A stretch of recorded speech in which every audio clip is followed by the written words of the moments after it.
Good evening everyone. स्वागत है आपका द टेस्ट गुरु चैनल पर। मैं नंदिनी एक बार फिर करंट अफेयर्स की सीरीज लेकर आई हूँ आप लोगों के लिए, जिसमें आज हम रैंक्स एंड रिपोर्ट्स पढ़ेंगे जुलाई 2025 माह के। इससे पहले हम कई टॉपिक्स कंप्लीट कर चुके हैं करंट अफेयर्स के जून जुलाई मई माह के। अगर आप लोग चाहें उन्हें देखना चाहते हैं तो हमारी प्लेलिस्ट में विजिट कर सकते हैं द टेस्ट गुरु में। चलिए तो आज की क्लास स्टार्ट करते हैं। पहले नंबर पे हैनले पासपोर्ट सूचकांक 2025 दूसरी तिमाही ये हैनले एंड पार्टनर्स द्वारा प्रकाशित की जाती है। तो कौन सी रिपोर्ट किसके द्वारा प्रकाशित की जाती है, सबसे पहले तो यह महत्वपूर्ण है। हैनले पासपोर्ट सूचकांक वर्ष में कई बार अपनी रिपोर्ट जारी करता है, ये भी आप लोगों को पता होना चाहिए। और ये इस वर्ष की यानी कि 2025 की दूसरी तिमाही की रिपोर्ट है। हैनले पासपोर्ट सूचकांक 2025 में शामिल शीर्ष 3 देश हैं। पहले नंबर पे है सिंगापुर, रैंक दी गई है 193। दूसरे नंबर पे है जापान, दक्षिण कोरिया 190 इसकी रैंक है। और तीसरे नंबर पे है Denmark, Finland, France, Germany, Ireland, Italy और स्पेन, जिसकी रैंक है 189। भारत की रैंक है 77वें नंबर पे यानी कि 77th। और 59 देशों को वह वीज़ा मुक्त गंतव्य प्रदान करता है। भारत जारी तिथि है इस रिपोर्ट की 22 जुलाई 2025 और भारत ने 8 पायदान की अब तक की सबसे ऊंची छलांग लगाई है, यानी कि भारत हैनले पासपोर्ट सूचकांक 2025 पहली तिमाही में 85वें स्थान पर था और अब 77वें स्थान पर हो गया है। 8 पायदान की अच्छी खासी छलांग लगाई है। हैनले पासपोर्ट सूचकांक 2025 पहले तिमाही में भारत कौन से स्थान पर था और दूसरी तिमाही में कितने स्थान पर था, क्या रैंक थी भारत की, आपको याद होना चाहिए। साथ ही पहले दूसरे तीसरे नंबर के देशों की भी आपको याद होना चाहिए। पहले नंबर पे कौन सा देश है, दूसरे पे और तीसरे नंबर पे कौन सा देश है। नेक्स्ट पॉइंट देख लेते हैं। हुरून ग्लोबल यूनिकॉर्न इंडेक्स 2025 यह हुरून रिसर्च इंस्टीट्यूट द्वारा प्रकाशित की जाती है।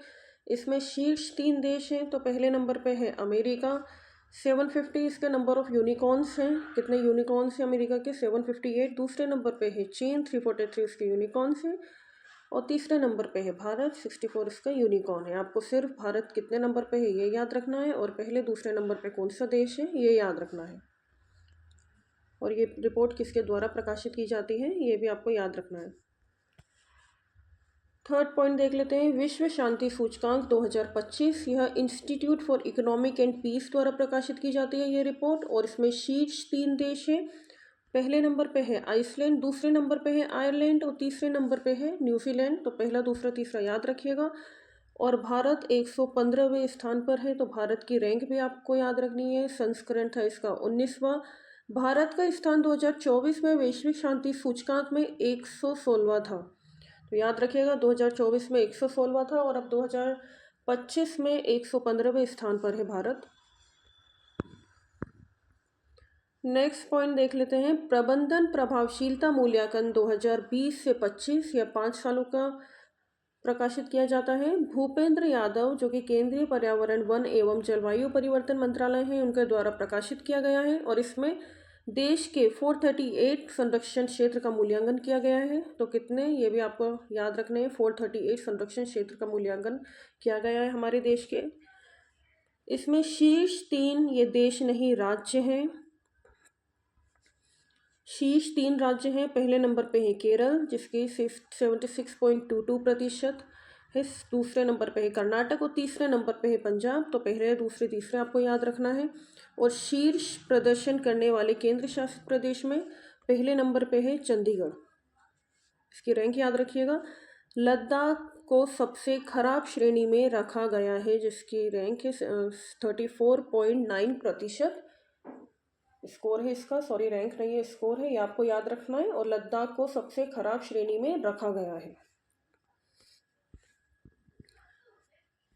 साथ ही आगे देख लेते हैं। शीर्ष प्रदर्शन वाला पार्क, इसमें एरा राष्ट्रीय उद्यान जो कि केरल में है और दाचिनामा राष्ट्रीय उद्यान जो कि जम्मू कश्मीर में है, दोनों को संयुक्त रूप से इस श्रेणी में रखा गया है और दोनों के स्कोर हैं 92.97%। तो आपको स्कोर भी याद रखना है और ये कहाँ के पार्क है ये भी आपको याद रखना है। कौन से उद्यान को, कौन से पार्क को शीर्ष प्रदर्शन वाले पार्क की श्रेणी में रखा गया है ये आपको याद रखना है, इम्पोर्टेंट है। फिफ्थ पॉइंट देख लेते हैं, वित्तीय स्थिरता रिपोर्ट 2025। यह भारतीय रिजर्व बैंक द्वारा प्रकाशित की जाती है, यही महत्वपूर्ण है बस इसमें। फिर देन नेक्स्ट सिक्स्थ पॉइंट देख लेते हैं, वर्ष 2024 में रेमिटेंस रिपोर्ट, इम्पॉर्टेंट है ये पॉइंट, ये भी भारतीय रिजर्व बैंक द्वारा प्रकाशित की जाती है। 2024-25 में भारतीय प्रवासियों द्वारा भारत में भेजी गई रेमिटेंस धनराशि 135.46 बिलियन डॉलर थी, जो कि लगभग 11.60 लाख करोड़ रुपए थी। रेमिटेंस क्या होता है? विदेशों से आया हुआ पैसा भारत में रेमिटेंस कहलाता है, ठीक है। पिछले वर्ष की तुलना में 14% की वृद्धि हुई है, ये आपको याद रखना है। रेमिटेंस प्राप्त करने में भारत के बाद मेक्सिको दूसरे नंबर पे है, यानी कि भारत पहले नंबर पे है, ये याद रखिएगा। दूसरे नंबर पे है मेक्सिको और तीसरे नंबर पे है चीन। मेक्सिको दूसरे नंबर पे 68 बिलियन डॉलर के रेमिटेंस प्राप्त करती है। चीन तीसरे नंबर पे 48 बिलियन डॉलर का रेमिटेंस प्राप्त करती है। तो पहले, दूसरे, तीसरे नंबर पे कौन कौन से देश हैं? हमारा भारत कौन से नंबर पे है, ये आपको याद रखना है। भारत पहले नंबर पे है रेमिटेंस प्राप्त करने वाले देशों की संख्या में।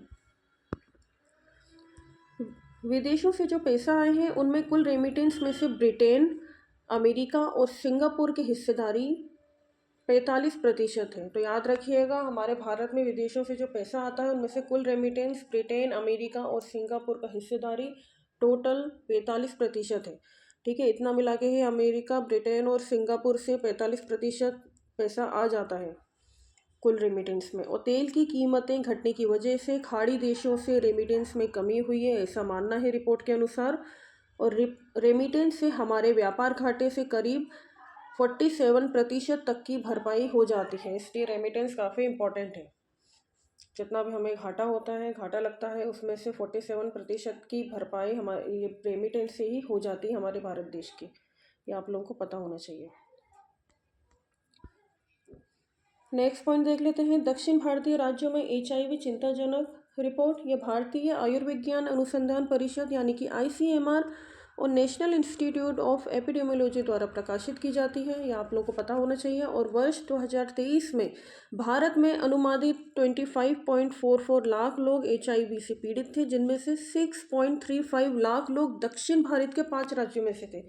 सबसे ज़्यादा लोग कहाँ से हमारे HIV से पीड़ित है भारत में? तो वो है दक्षिण भारत से, ये आप लोग को पता होना चाहिए। जिसमें से कर्नाटक में 2.80 लाख, तमिलनाडु में 1.69 लाख, तेलंगाना में 1.58 लाख लोग हैं, जो कि कुल HIV मरीजों का 24% है।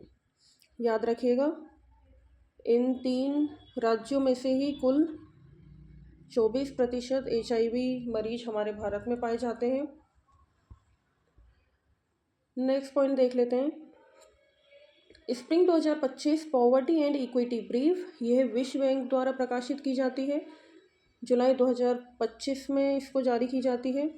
और रिपोर्ट के अनुसार वर्ष 2011-12 और वर्ष 2022-23 के बीच भारत में असमानता में कमी आई है, जिससे भारत विश्व स्तर पर चौथा सबसे अधिक समानता वाला देश बन गया है। भारत की गिनी सूचकांक 25.5 है, जिससे भारत स्लोवाक गणराज्य 24.1, स्लोवेनिया 24.3 और बेलारूस 24.4 के बाद दुनिया का चौथा सबसे अधिक समानता वाला देश बन गया है। तो ये आप लोगों को याद रखना चाहिए, सबसे ज़्यादा समानता वाला देश चौथे नंबर पे हमारा भारत आ गया है। अब पहले नंबर पे स्लोवाक गणराज्य, दूसरे नंबर पे स्लोवेनिया और तीसरे नंबर पे है बेलारूस। भारत ने G7 और G20 देश से बेहतर प्रदर्शन किया है, ये भी एक इम्पॉर्टेंट फैक्ट है। अप्रैल 2023 में जारी रिपोर्ट के अनुसार भारत में पिछले एक दशक में 171 करोड़ लोग अत्यधिक गरीबी से बाहर निकले हैं।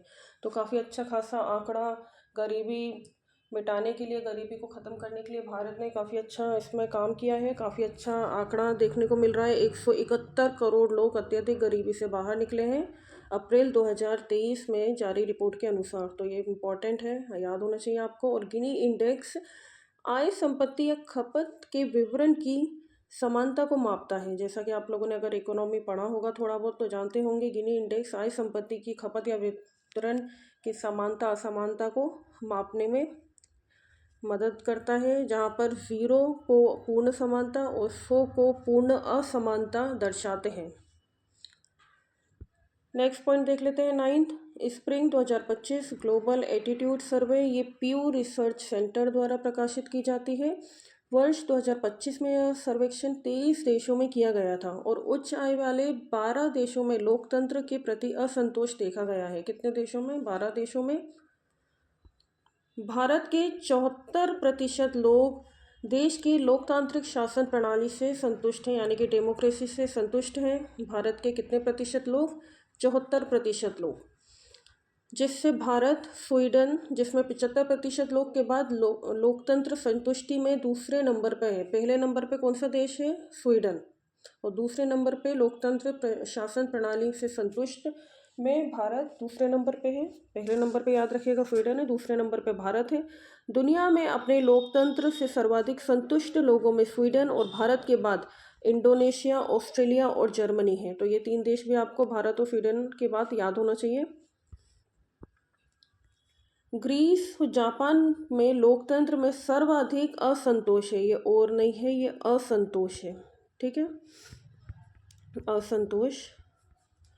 तो ये याद रखिएगा, सबसे ज़्यादा असंतोष किन देशों में है लोकतंत्र को लेके? तो वो ग्रीस और जापान में। ठीक है, ये याद रखिएगा, ग्रीस में और जापान में। नेक्स्ट पॉइंट देख लेते हैं, भारत की मछली उत्पादन में वृद्धि रिपोर्ट। ये राष्ट्रीय मत्स्य कृषि दिवस, जो कि 10 जुलाई 2025 को मनाया जाता है, इस दिन भुवनेश्वर में केंद्रीय मत्स्य, पशुपालन एवं डेयरी मंत्री श्री राजीव रंजन जी के अनुसार भारत का मछली उत्पादन वित्त वर्ष 2013-14 के 19.5 लाख टन से दुगना होकर अब वित्त वर्ष 2024-25 में रिकॉर्ड 195 लाख टन हो गया है। तो याद रखिएगा 2013-14 में कितना था? 19.5 लाख टन। ठीक है, और अब वित्त वर्ष यानी कि फाइनेंशियल ईयर 2024-25 में कितना हो गया है? Just double, more than double हो गया है, 195 लाख टन। ये आप लोगों को याद होना चाहिए। पिछले 11 वर्षों में अंतर्देशीय मत्स्य पालन और जलीय कृषि में 140% की वृद्धि दर्ज की गई है। भारत विश्व का तीसरा सबसे बड़ा मछली उत्पादन और दूसरा सबसे बड़ा एक्वाकल्चर उत्पादक देश बन गया है। इम्पोर्टेंट है, ये याद रखिएगा। नेक्स्ट पॉइंट देख लेते हैं, भारत का इलेक्ट्रॉनिक निर्यात रिपोर्ट, ये वाणिज्य मंत्रालय द्वारा प्रकाशित की जाती है। अमेरिका भारत का सबसे बड़ा निर्यात गंतव्य बन चुका है, याद होना चाहिए आपको, और जिसकी हिस्सेदारी कितनी है? 60.17%। अमेरिका के बाद फिर संयुक्त अरब अमीरात, चीन, नीदरलैंड, जापान, जर्मनी का स्थान है। पिछले वित्त वर्ष के समान तिमाही के 3.85 अरब की तुलना में बढ़कर अब 4.19 अरब डॉलर हो गया है। नेक्स्ट पॉइंट देख लेते हैं, पूर्वोत्तर क्षेत्र जिला सतत विकास लक्ष्य सूचकांक, जिसे आप SDG कहते हैं, सस्टेनेबल डेवलपमेंट गोल्स, 2023-24 का देख लेते हैं। तो ये संस्करण था इसका दूसरा, और यह सूचकांक सतत विकास लक्षण पर 8 पूर्वोत्तर राज्यों के जिले के प्रदर्शन को मापता है। इसमें सिक्किम, त्रिपुरा, मिजोरम के सभी जिले ने अग्रणी स्थान यानी कि फ्रंट रनर का दर्जा प्राप्त किया है। तो आप लोगों को पता होना चाहिए, सिक्किम, त्रिपुरा और मिजोरम के सभी जिलों ने अग्रणी स्थान यानी कि फ्रंट रनर का दर्जा प्राप्त किया है।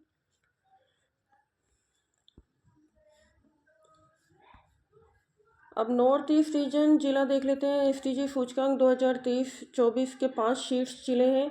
पहले नंबर पे है हना हथियाल, जो कि मिजोरम में है, ये इसकी रैंक है।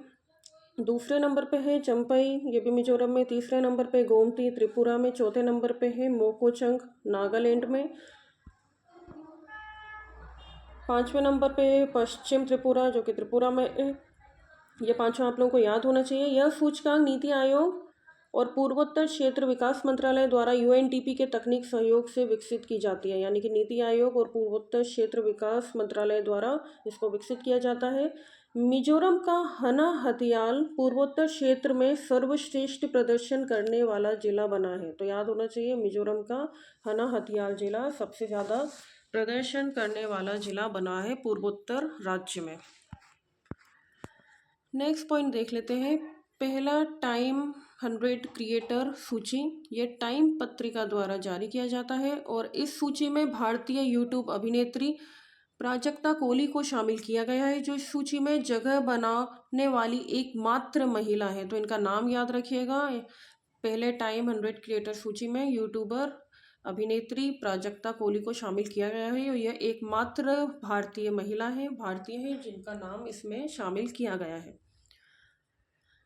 3 अमेरिकी भारतीय देख लीजिए अब, मिशेल खरे, जे शेट्टी, समीर चौधरी के साथ ब्रिटिश भारतीय धर्मान भी शामिल है।